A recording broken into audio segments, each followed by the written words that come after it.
తెలంగాణ దళిత యువ జన సంఘం క్యాలెండర్ ఆవిష్కరించిన డాక్టర్ విద్యాసాగర్. కాగజ్ నగర్ పట్టణంలో స్థానిక విజేత హాస్పిటల్లో తెలంగాణ దళిత సంఘం క్యాలెండరు ఆవిష్కరించిన డాక్టర్ విద్యాసాగర్.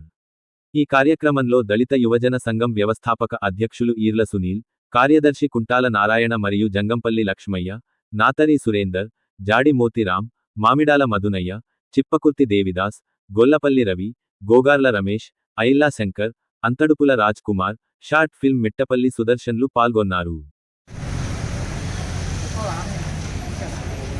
అందరికీ సంక్రాంతి శుభాకాంక్షలు. మరి తెలంగాణ దళిత యువజన సంఘం 2026 సంబంధించి మన గౌరవనీయులైన డాక్టర్ విద్యాసాగర్ గారి చేతుల మీదుగా మరి లక్ష్మయ్య, సురేందర్, నారాయణ ఆధ్వర్యంలో ఈ క్యాలెండర్ ఆవిష్కరించడం జరిగింది. కార్యక్రమాలు చేసిన అందరికీ కూడా పేరు పేరున ధన్యవాదాలు తెలియజేస్తూ రానున్న రోజుల్లో కూడా మరి ఇలాంటి కార్యక్రమాలు కాకుండా కూడా భవనానికి కూడా అందరికీ ఉపయోగపడిన కార్యక్రమం చేపడతామని తెలియజేస్తూ అందరికీ సంక్రాంతి శుభాకాంక్షలు. జై